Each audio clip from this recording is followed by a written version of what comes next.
یہ سارے پاکستانی مولوی اپنے آپ کو حضرت تھانوی کا مرید کہتے ہیں۔ حضرت تھانوی نے مفاسد چندہ کے نام سے ایک کتاب لکھی ہے، اور اس میں فرمایا کہ دیکھو حقیر ہو کر ذلیل ہو کر مولویوں کا چندہ مانگنا حرام ہے،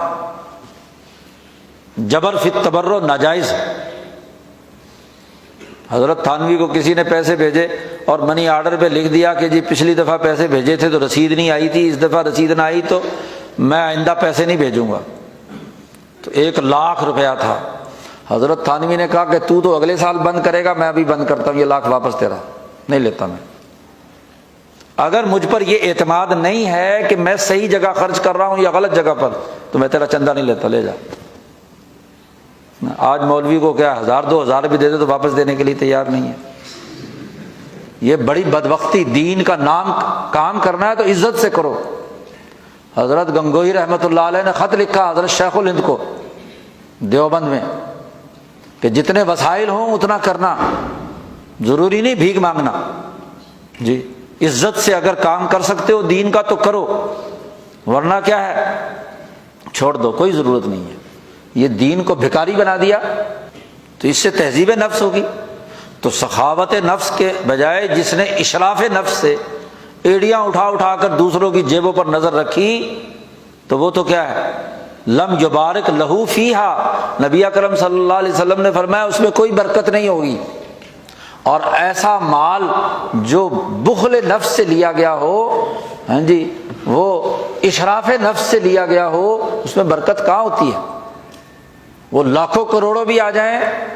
تو ختم ہو جاتے ہیں۔ اور جو سخاوت نفس سے ہو، بس ضرورت پوری کرنی ہے، اس کے مطابق اگر ہو تو پھر تو کیا ہے جائز ہے۔ حضرت عمر رضی اللہ تعالیٰ عنہ کو نبی اکرم صلی اللہ علیہ وسلم نے فرمایا کہ تو کسی سے بھیک مت مانگنا، کسی پر بوجھ مت بننا، اپنی محنت اور مشقت سے کمانا، جی۔ دوسری دفعہ حضرت عمر رضی اللہ تعالیٰ عنہ کو حضور نے کچھ پیسے دیے، جی ان کے حصے کے، تو عمر فاروق نے لینے سے انکار کر دیا کہ آپ نے منع فرمایا تھا کہ کسی دوسرے سے کچھ نہیں لینا۔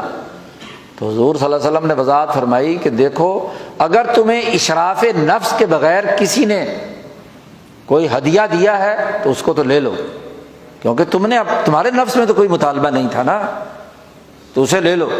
اور اگر اشراف نفس سے ہے تو نہ لو۔ نواب آف بھاولپور نے جامعہ عباسیہ بھاولپور کا ایک جلسہ منعقد کیا، اور جلسے میں بڑے بڑے علماء آتے تھے، ہاں جی۔ تو حضرت شیخ الہند مولانا محمود حسن، حضرت رائے پوری، اور حضرت بڑے بڑے حضرات مولانا خلیل احمد صاحب سہارنپوری، حضرت مولانا اشرف علی تھانوی، سارے لوگ آئے ہوئے تھے۔ تو جب بھاولپور سے ٹرین سہارنپور دیوبند کے لیے روانہ ہونے لگی تو وہاں ان کا جو سرکاری اہلکار تھا اس نے تمام لوگوں کو کرائے کی مد میں اور دوسرے مد میں پیسے دیے، تو باقی سب نے تو رکھ لیے، شیخ الہند نے بھی رکھ لیے۔ حضرت تھانوی کو دیے تو حضرت تھانوی نے کہا کہ نہیں میں نہیں لے سکتا، کیونکہ مجھے اشراف نفس ہوا تھا، میرے دل نے کہا تھا کہ چونکہ اب نواب صاحب کے مہمان ہیں تو جاتے ہوئے ضرور ایک لفافہ ملے گا، سرکار پیسے دے گی نا، تو یہ میرے دل میں خیال آ گیا تھا، اس لیے میرے لیے یہ پیسے لینا حرام ہے، میں نہیں لے سکتا، کیونکہ نبی اکرم صلی اللہ علیہ وسلم نے منع فرمایا ہے کہ جس کو اشراف نفس ہو جائے تو وہ پیسے نہ لے،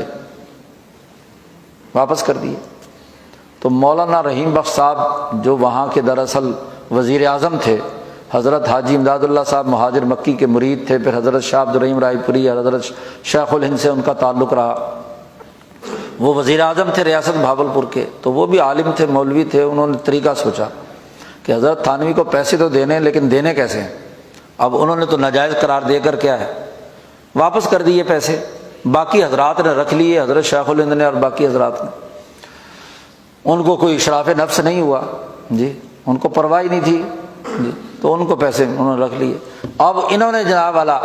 حضرت تھانوی نے انکار کر دیا، تو حضرت مولانا رحیم بخش صاحب نے وہ جو آدمی تھا اسے ٹرین کے آخری ڈبے میں سوار کرا دیا کہ ٹرین جب بھاولپور سے چلے اور ریاست بھاولپور اور نواب صاحب کی سرکار سے باہر نکل جائے، فیروز پور اسٹیشن پر رکے تو وہاں جا کر حضرت تھانوی کو پیسے دے دینا، جی۔ اب ٹرین چل پڑی، فیروز پور اسٹیشن پر اترے تو وہاں وہ آدمی آیا، اب چونکہ ریاست بھاولپور ختم ہو چکی ہے، نواب صاحب کا کوئی سرکاری وہاں تعلق نہیں رہا، اور یہ بات بھی طے ہو گئی کہ اب ہم ریاست سے نکل کر دوسرے پنجاب کے علاقے میں داخل ہو گئے ہیں، تو پھر وہ آیا منشی اور اس نے کہا کہ یہ حضرت اب رکھ لیں پیسے، ہاں جی، تو حضرت تھانوی نے رکھ لیے۔ کیوں؟ کہ اب کوئی اشراف نفس نہیں تھا، پتہ نفس کو پتہ چل گیا کہ مجھے پیسے نہیں ملیں گے، تو سخاوت نفس تھی، تو حضرت تھانوی نے وصول کر لی۔ تو بات بنیادی سی ہے، سخاوت نفس کی، اشراف نفس کی مذمت کی ہے نبی اکرم صلی اللہ علیہ وسلم نے۔ تو شاہ صاحب کہتے ہیں کہ اخبات للہ تعالی کے بعد، نماز روزہ عبادات کے بعد سب سے اعلیٰ ترین خلق، نفع بخش خلق سخاوت نفس ہوا، سخاوت